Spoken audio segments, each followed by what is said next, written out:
Rockin' Royal, rockin' Navy, know y'all with me, let's get it, baby. Welcome back to another edition of the KSL.com Rockin' Royal podcast, the podcast for all those who rock the right way from Utah's leading media outlet, KSL.com. I'm Sean Walker, back for another Hoops edition of the program, coming off of a very good weekend for the BYU basketball programs, plural.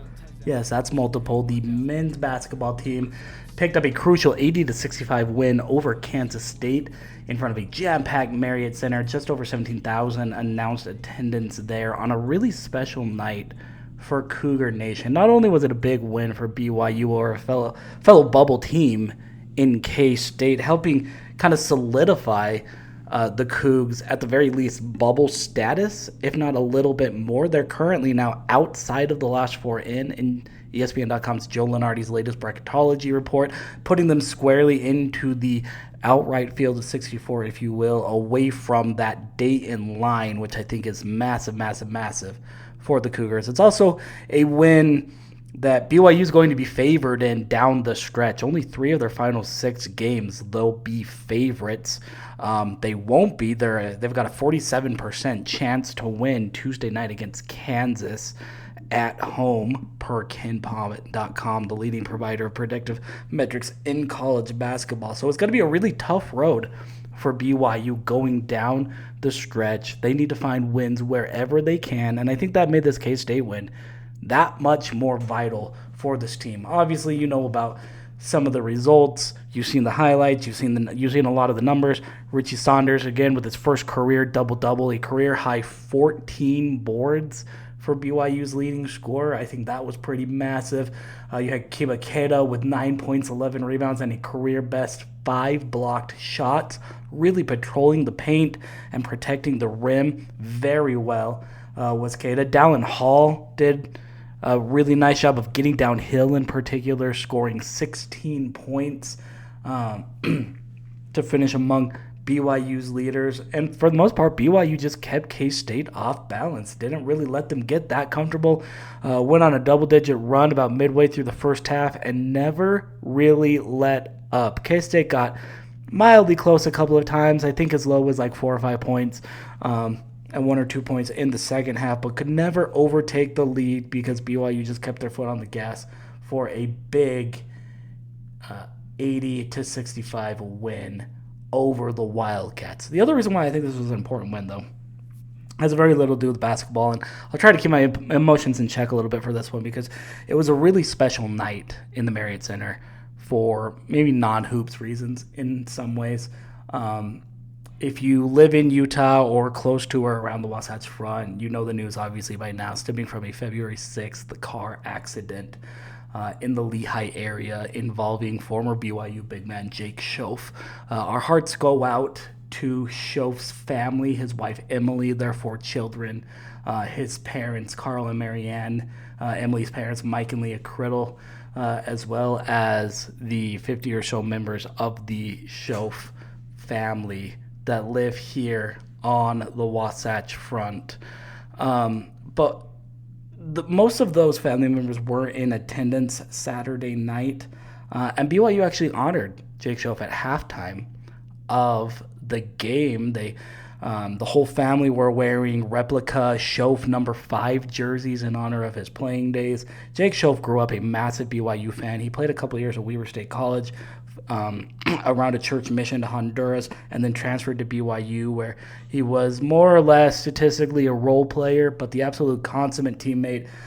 Very just special legacy for his former coach, Steve Cleveland, and a lot of his teammates, guys like Garner Meads, the former McDonald's All-American, and he played with Hafa Araujo, who had the proverbial cup of postums, I guess we say at BYU, in the NBA as well. And then Jake went off to a non-basketball career and extremely successful life with his wife and children. And he was the co-founder of the Phoenix Addiction Recovery Center in Utah. I think they're based out of South Jordan, a pioneer in the field of mental health. And maybe most importantly, always a shoulder to cry on. He was a guy who wore his emotions on his sleeve, both for happiness and sometimes for sadness. He's very much in check with those emotions. And the work that he did, I think, in his post-basketball days is just as important as his basketball days. But before all of that, and maybe on a night like Saturday night, first and foremost, he is a member of the BYU basketball family. His parents, his wife, his children, his family were all honored at halftime of the game. And the BYU went out and they put on a performance that, quite frankly, I think the 6'9", nearly 300-pound center out of Alpine would have been really excited to watch. He was a season ticket holder for the Cougars for most of his life, a diehard BYU fan. He would have loved what Kibakeda did. I mentioned before, 9 points, 11 rebounds, 5 blocks on 4 of 5 shooting. He was really in his bag. He would have loved the way that Dallin Hall, I think, got downhill for 16 points and 3 assists, shooting 4 of 8 from the floor. He loves watching Richie Saunders play, the hustle, the grit, the tenacity. He would have loved the way BYU assisted on 18 of 27 made field goals. I think that would have struck the consummate teammate that Jake Schoaf was. I also think he would have absolutely adored the 41-31 rebounding margin that BYU put on the Wildcats. So this game, and Kevin Young talked a little bit about it after the game, after he brought in Emily and the kids into the post-game locker room, got choked up a little bit with emotion, said this game was really important for BYU because of the Schoaf family and kind of what guys like Jake Schoaf mean to the DNA of this BYU basketball program. So they wanted to win, and clearly, and I think the way they won was a little bit of its own tribute to former Cougar cager Jake Schoaf. So, Jake, wherever you are, may you forever rest in peace. I know he'll be watching over his 4 boys, including his oldest Zach, who's in college right now, as well as his eternal companion Emily. Rest in peace, man. Forever rest in peace, Jake. This weekend was also special for the BYU women's basketball program, which outscored number 20 Oklahoma State 21-13 in the fourth quarter for the biggest win of the season, 68-64 over the Cowgirls. BYU needed this win in a lot of ways. Emma Calvert had 19 points and 7 rebounds. Delaney Gibb earned her 8th Big 12 Freshman of the Week honors with 14.7 rebounds, 6 assists, and 3 steals, doing it all there. And then Amari Whiting supplied 9 points, 4 rebounds, 4 assists, and 2 steals to help BYU to its first top 25 win since last February 7th. You'll remember against then number 18 Baylor, when Amari Whiting nearly had a triple-double in that game. This one was a lot more team focused, a lot more of a team effort. I'm thinking in particular of a putback off of a missed free throw that Cambry Barber had down the stretch to stretch the lead to 4 and really kind of help ice the game in a lot of ways. There were contributions like that all over the place from this BYU women's basketball team, which now travels to Arizona Wednesday night for another Big 12 game. They'll be back in Provo Saturday afternoon to host Arizona State. That game, by the way, the Cougars will retire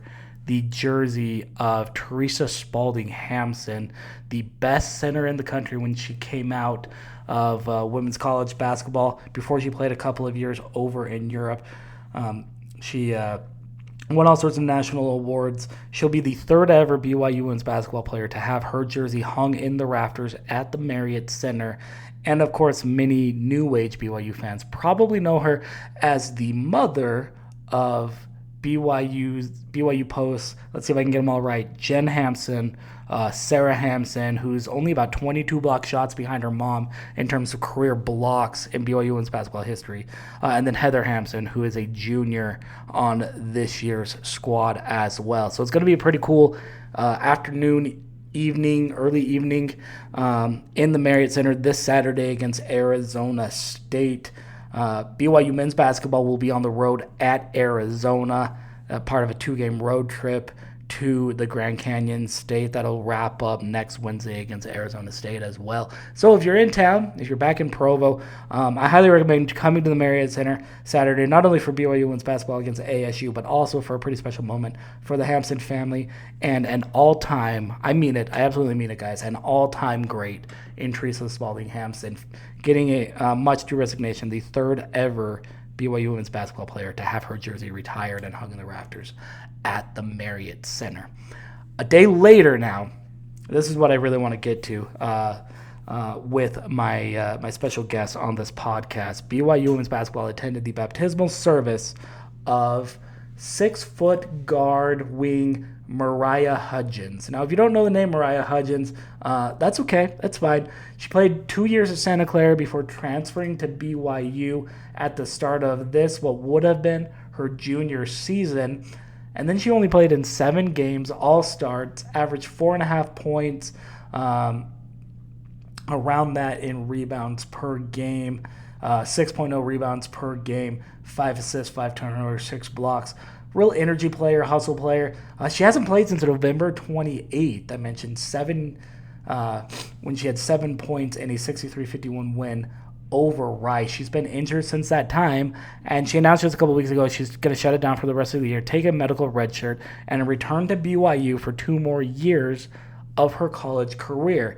She's not even considering the transfer portal. She doesn't want to go anywhere else because on Sunday evening, Marya Hudgins was baptized a member of the Church of Jesus Christ of Latter-day Saints.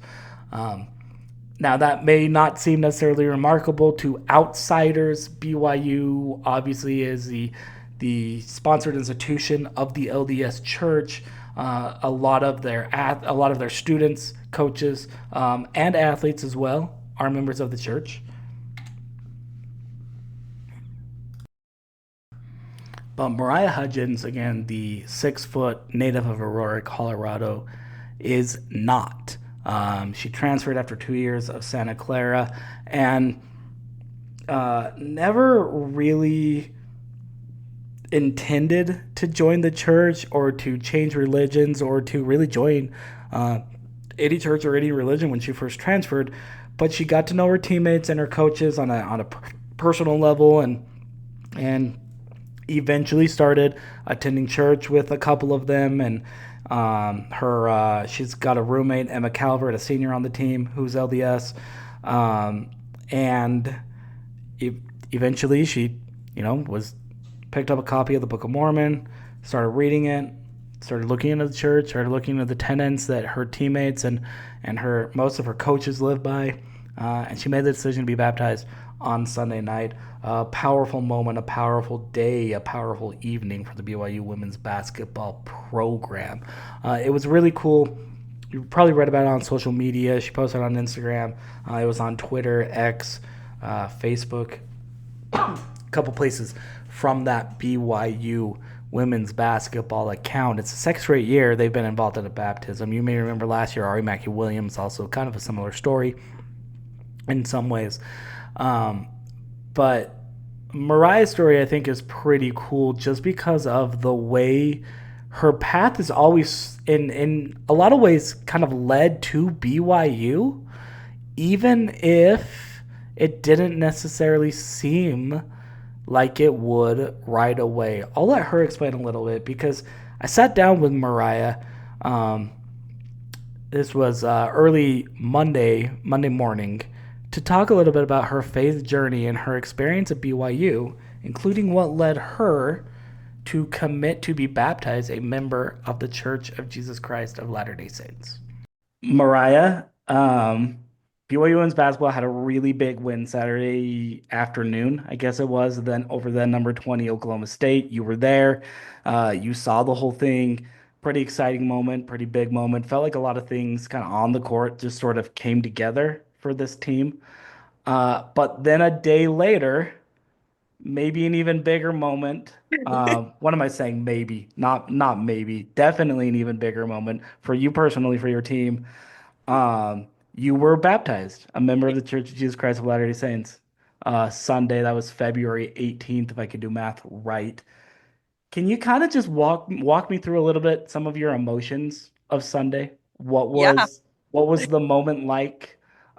for you as you made a new commitment and kind of capped off a pretty remarkable journey?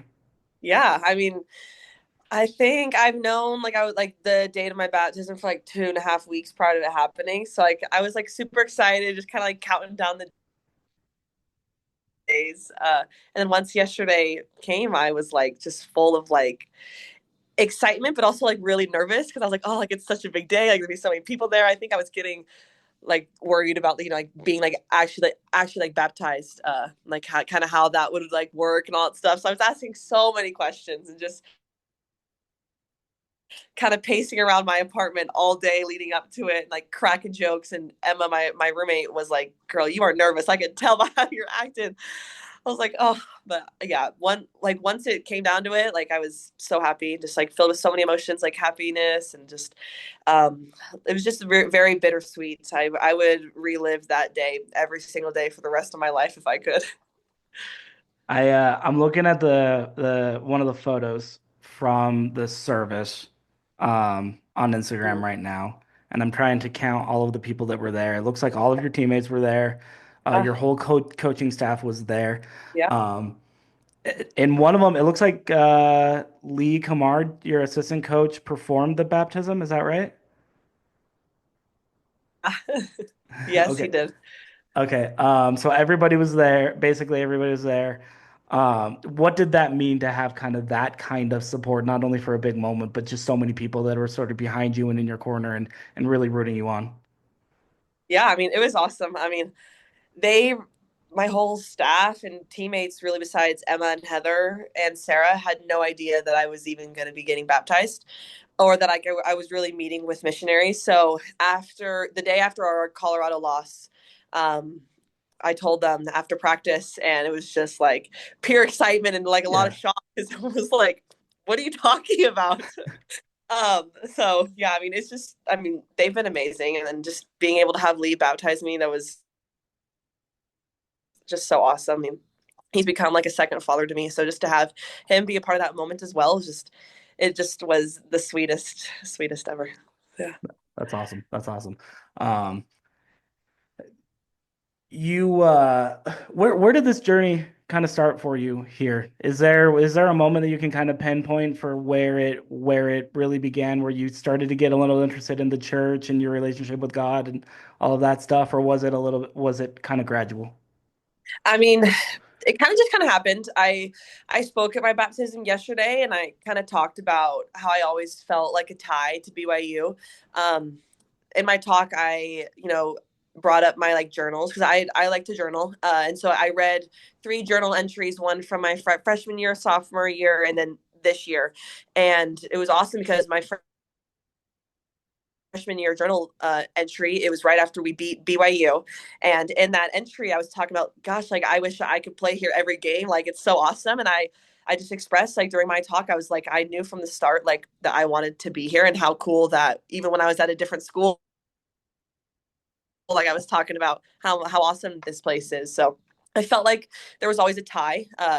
And, I feel like that was God in a sense. But then since being here, I mean, I never really had the intent of like, oh, I'm going to get baptized when I come to BYU. A lot of my teammates and coaches would talk about it and like invite me to church. And I was like, no, like I'm okay. Like, thank you though. And then it just got to a point, in early December, Amari asked if I wanted to go with her. And I was like, you know what? I feel like I need to say yes for some reason. So I went and I really enjoyed it. I kept going for like 2, 3 weeks. And then we got to Christmas break and I was home with my family. We were kind of going through like our New Year's resolutions. And it got to my turn. I was like, yeah, I want to get baptized. And it was the first time I'd ever voiced that. Like obviously I had thought about it, but hadn't voiced it to anyone. And everyone was like, what are you talking about? I was like, yeah, I just want to get baptized in whatever religion I think is kind of best for me. Because I grew up in a Christian household. Never was baptized though, just because my parents wanted us to make that decision for ourselves if we ever wanted to be baptized. And so I kind of like kept it as like, oh, like I don't really know, but like I knew I wanted to get baptized in the church. And just when I came back, kept kind of just talking to my friends about it. I really held off talking to the missionaries just because I was a little nervous, just because it was a big step, and just nerves and being afraid of the commitment kind of played a part in it. But once I eventually talked to the missionaries in my first meeting, they were like, "Yeah, you're ready to be baptized." I was like, "Perfect, let's do it then." That's awesome. That's awesome. Yeah. In the mission field, the missionaries have a term for people like you. It's called golden investigators of the church. Somebody who's good as gold, ready to go. Yeah. That sounded like kind of that was you when you first met with the missionaries in a lot of ways. Which I mean, you were prepared for a long time from obviously being at BYU and your Yeah. teammates and all that, which I think is pretty cool because that's. I don't know how much you kind of looked into this or have learned this or seen this or whatnot, but that's back-to-back years now where this Yeah. women's basketball team has been able to participate in a baptism. Your teammate Ari Mackey Williams Yep. was baptized last year, and then you this year. And I don't want to compare the two of you because I know everybody's faith journey is very different, Mhm. and so I'm not trying to compare those two. But just kind of that aspect, like what is it about this group of young women on your team, do you think, that kind of lends to the types of conversations where you're able to say, hey, this is something that I really want to look into, something I'm really interested in. Like, is there something kind of about your teammates where you that sort of leads to, I guess, these types of discussions, these types of journeys? Yeah, I mean, I think they definitely play a huge part. I know for me, like coming in, I was just kind of really inspired by all my teammates and just how they are, how they carried themselves. Just coming from a school where it was like, oh, there's kind of a little bit more leeway. Like you were like allowed to cuss, like allowed to just kind of do all stuff like that. And then so coming here was a big like culture shock. Like, oh, like everyone's really nice, everyone's really respectful, everyone says please and thank you, everyone like just is just great people all around, and like not just my teammates but everyone here. So I think it kind of like set like a little spark in me, like, you know what, I want to be like that too. Like, why would I not want to carry myself in the best way possible? I mean, especially wearing BYU across my chest, I'm like, it's a big name, and like there's a lot of eyes on us. So I think just really being inspired by them and how they carry themselves, but also I think a huge part in it was like it was never pressured or like put on to me. Like there wasn't like a conversation that was brought up that I didn't bring up. So it was really nice to just not kind of feel pressure, because I know like, a lot of people have different stories of like, oh, like it was really pushed upon them, but no, like it was awesome just being able to kind of go down my own journey on my own, and if I did have questions along the way, like they were happy to help. Awesome. Last question, and I'll get you out of here on this because I did want to sort of send it back to basketball. I know this hasn't been the season that you obviously imagined when you got here with the injury and everything else. Um, but I'm pulling up an Instagram post from you not terribly long ago right now. It Yeah. says Cougar Nation, see you in 25, 26. Yeah. I'm assuming that means you're coming back next year, and are you excited for what next year has to bring, especially with everything that's happened over the last few weeks? Yeah, I mean, I'm so excited. I tell all my coaches all the time I never want to leave this place. So I'm so happy I'll just be able to medically redshirt this year and have my year back, and then be here for another 2 years and hopefully never leave after that. I love this place so much, but yeah, I'm so excited to be back on the court. Let's get it, baby.